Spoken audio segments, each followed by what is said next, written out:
कल एक प्रश्न पूछा गया था कि ध्यान में आने वाली बाधाओं को कृपया करके समझाएं। ध्यान में किस किस प्रकार की बाधाएं आती हैं। ध्यान में प्रवेश करने से क्या क्या है जो रोक देता है, कृपया कर इसे स्पष्टता से आप समझाएं। ये प्रश्न सभी साधकों को समझना बड़ा ज़रूरी है।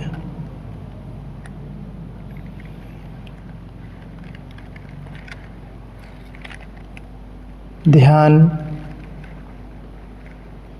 का अर्थ होता है स्मरण करना, अपना स्मरण करना, निज का स्मरण करना, अपने उस ईश्वरत्व का स्मरण करना। और उस ईश्वरत्व के स्मरण के पहले बहुत सारी बाधाएं होती हैं। सबसे पहली बाधा है ये शरीर की। ध्यान के समय सबसे ज़्यादा ये शरीर प्रभावित करता है, क्योंकि जिसको हमने जन्मों जन्मों से अपनी पहचान समझ रखा है, अपना होना समझ रखा है, इसमें अगर कोई घटना घटती है तो मुझे लगता है कि वो मेरे ही ऊपर घटना घटी है। जब शरीर में चोट लगती है तो मैं यह नहीं कहता हूँ कि मेरे शरीर में चोट लग गई, मुझे चोट लग गई है। यानी मैंने अपने आप को ये शरीर ही उस समय समझ रखा है। और ध्यान बहुत भीतर की अवस्था है। इस शरीर, इस मन, इस बुद्धि से भी पार। तो सबसे पहले ये शरीर बाधा बनता है। जब हम कहते हैं कि चुपचाप बैठ जाना है और बैठ कर के शरीर को शांत कर लेना है, और जैसे ही आंख बंद होती है इस शरीर की हलचल प्रारंभ हो जाती है। चींटी चढ़ने लगती है इस शरीर में, पीड़ा होने लगती है इस शरीर में, खुजली होने लगती है इस शरीर में, आकस्मिक दर्द आने लगता है इस शरीर में, जो अभी तक नहीं था और अभी भी नहीं है। परंतु ये डर है इस शरीर का कि जिसको तुमने आज तक सत्य मानकर रखा था, आज उससे ऊपर तुम कैसे जा रहे हो।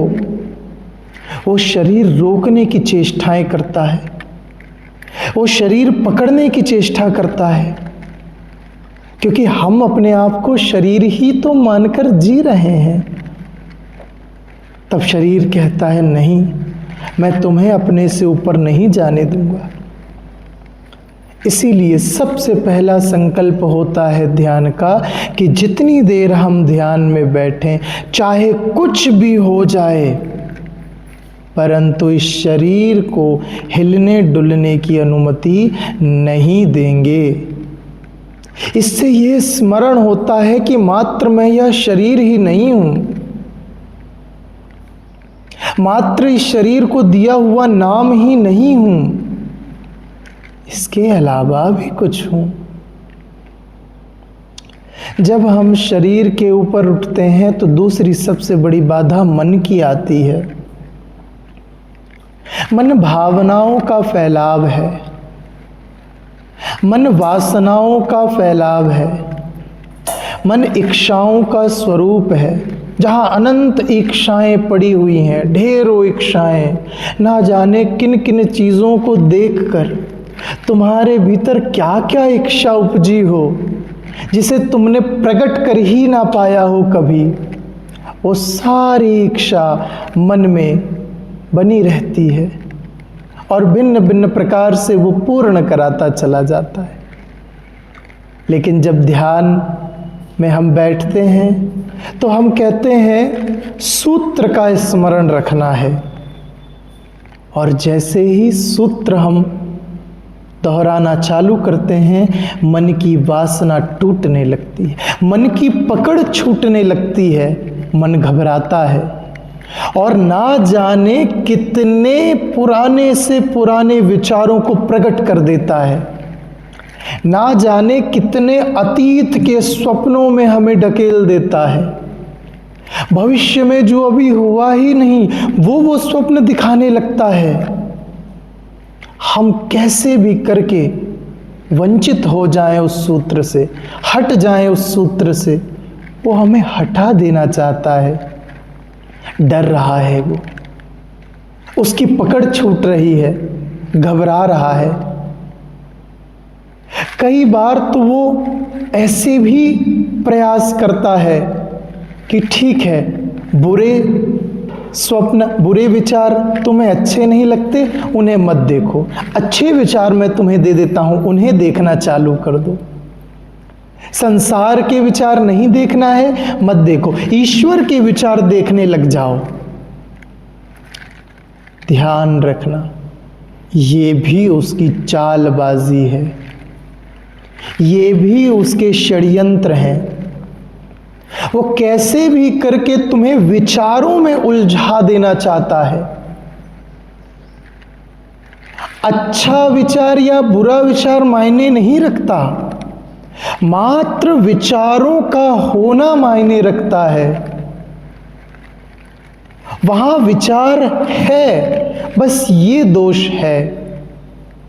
संसार का विचार अच्छा नहीं है तो मैं ईश्वर का विचार दे दूं, ये भी विचार है।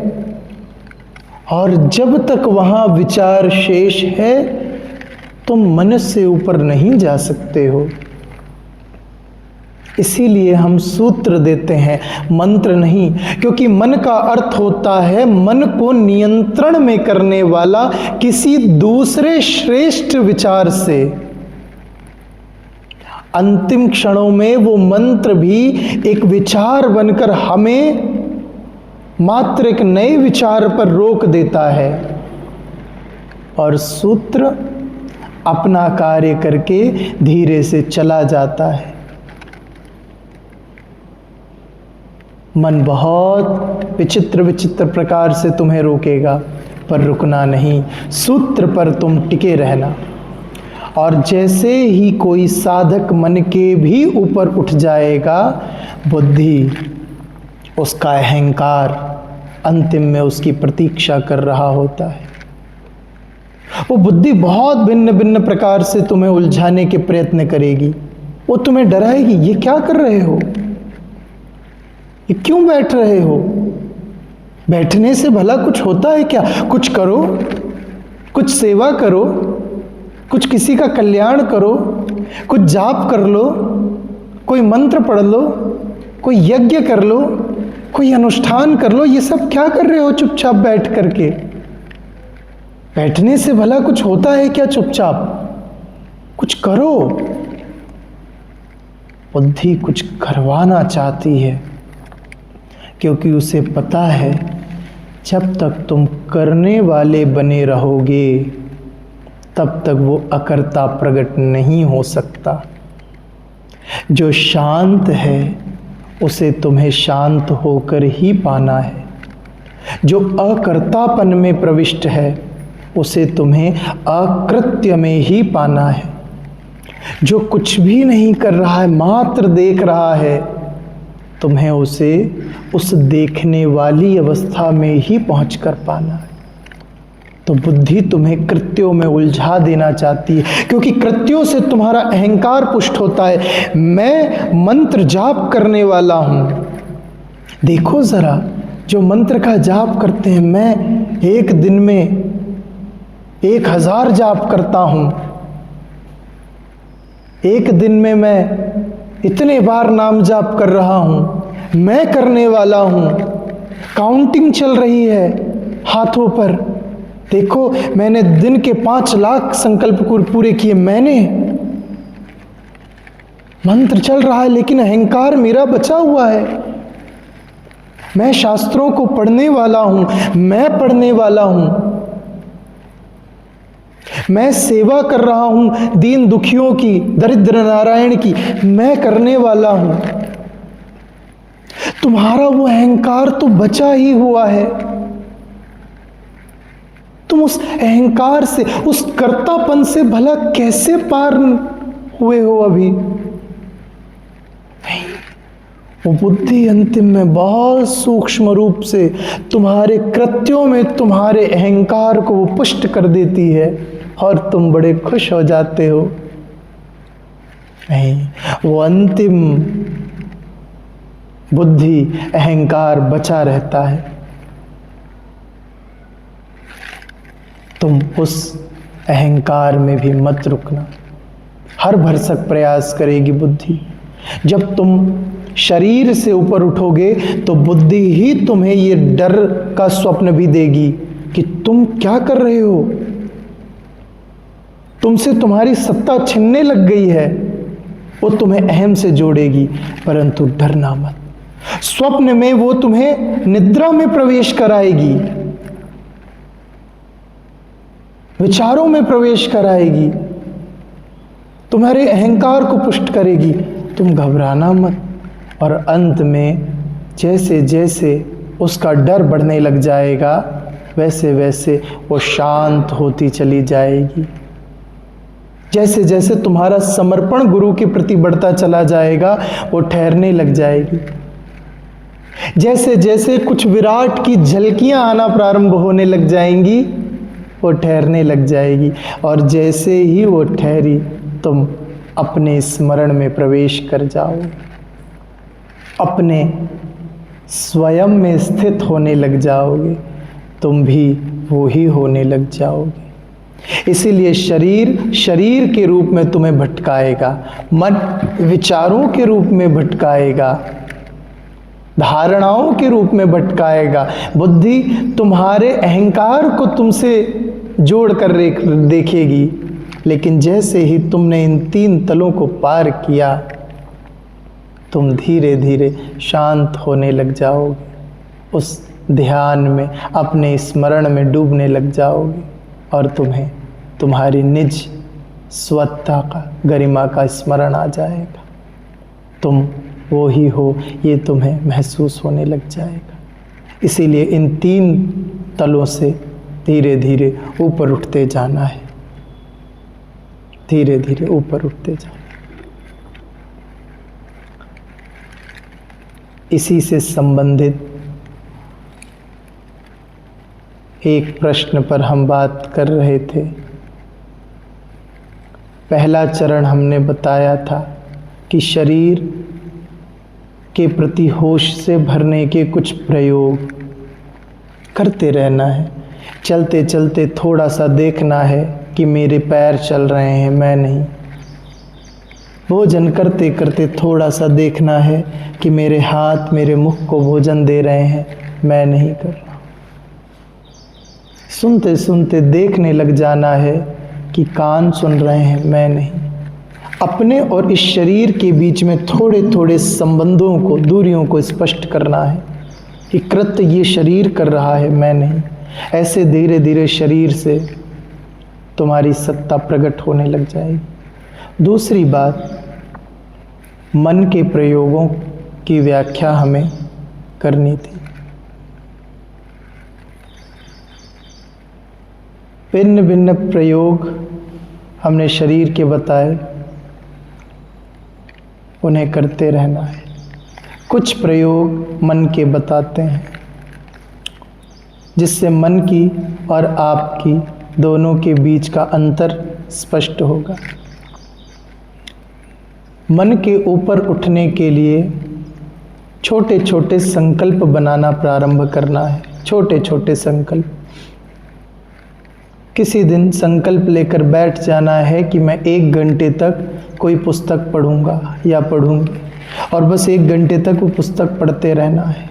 फ़ोन बार बार तुम्हें अपनी तरफ खींचने का प्रयास करेगा, घंटी बजेगी फ़ोन की, कोई आवाज़ देगा, कोई विचार आ जाएगा, कोई कृत्य करने का आभास होगा, लेकिन नहीं, तुम उतनी देर मात्र किताब पढ़ने वाले बन जाना। कहना मैंने संकल्प लिया है, इतनी देर मैं मात्र ये कृत्य करूँगा, करूँगी, उतनी देर करो कुछ नहीं। जैसे ही तुमने अपने संकल्प की पूर्ति की, मन कमज़ोर हो जाएगा। किसी दिन संकल्प ले लेना कि आज मैं पूरे दिन मौन रहूँगा या मौन रहूँगी। पूरे दिन नहीं रह सकता तो आधे दिन रहूँगा, और उस आधे दिन या पूरे दिन के मौन में तुम पाओगे आज मन कमज़ोर हुआ। जब तुमने अपनी सुनी, संकल्प का अर्थ है कि मैंने जो निर्णय लिया है मैं उस पर खड़ा रहूँगा, और मन का अर्थ है विचलित करना। लेकिन जब तुम विचलित नहीं हुए, तब वो मन तुमसे हार गया और तुम उसके ऊपर उठ गए। ऐसे कुछ और संकल्प, जैसे आज मैं मात्र 1 घंटे तक फ़ोन को अपने से दूर रखूँगा, या आज मैं शाम को टीवी नहीं देखूँगा, या मैं कल सुबह अखबार नहीं पढ़ूँगा, या मैं सुबह सुबह 2 दिन चाय नहीं पीऊँगा। ऐसे छोटे छोटे संकल्प जो मैं रोज़ कर रहा हूँ, उन संकल्पों को तोड़ने का प्रयत्न करना, उन कार्यों को अपने से अलग करने का प्रयत्न करना। जिस दिन तुम अखबार नहीं पढ़ने का संकल्प लोगे, उस दिन मन कहेगा अरे आज देश विदेश में क्या हो रहा है पता तो करो जा करके, आज क्या क्या घटित हो गया ज़रा देखो तो एक बार खबर को। पर तुम अपने संकल्प में संकल्पित रहना, नहीं, आज भले दुनिया पलट जाए लेकिन मैं नहीं देखूंगा अखबार तो नहीं देखूंगा। और जिस दिन तुमने ऐसा कर लिया तो मन से एक कदम ऊपर उठ गए। ऐसे छोटे छोटे संकल्पों को तुम बनाना और उन संकल्पों को पार करना, ये एक प्रयोग मन से ऊपर उठने का। दूसरा प्रयोग मन से ऊपर उठने का, कभी कभी किन्हीं किन्हीं वस्तुओं को या चीज़ों को देखने लग जाना बिना निर्णय किए, ये क्या है, या उसके संबंधित कोई विचार है तो उस विचार को मत देखना। जैसे कि तुमने कोई पेड़ देखा आम का, तुम जाकर खड़े हो गए और उस पेड़ को देखने लगना। ये विचार मत आने देना कि ये आम का पेड़ है, इसमें फल आ रहे हैं, इसमें वृक्ष में अच्छे अच्छे पत्ते लगे, कोई विचार मत करना। उतनी देर मात्र तुम बस देखने वाले बन जाना उस पेड़ को। किसी नदी के पास बैठना, ये विचार मत करना कि नदी का जल ठंडा है, गर्म है, बस नदी के बहती हुई धारा को देखते रहना। किसी प्राकृतिक झाड़ी, पौधे, उपवन, बगीचे के आसपास बैठ जाना और बस उन सबको निहारते रहना। किन्हीं पक्षियों के झुंड को बस देखना उड़ते हुए और बस देखते रहना। कोई भी विचार आए उसे आने मत देना, बस तुम देखने वाले बन जाना उतने क्षण के लिए। जिस दिन ये छोटे छोटे प्रयोगों में मन में विचार आना बंद हो गए, उस दिन समझना अब तुम एक चरण और ऊपर उठ गए हो। ऐसे 2 अलग अलग प्रयोग मन से ऊपर उठने के हैं, और इन प्रयोगों में प्रवेश करना धीरे धीरे तुम पाओगे। शरीर के प्रति जागरण से तुम शरीर से ऊपर उठ रहे हो, और मन को देखते देखते तुम मन से ऊपर उठ रहे हो।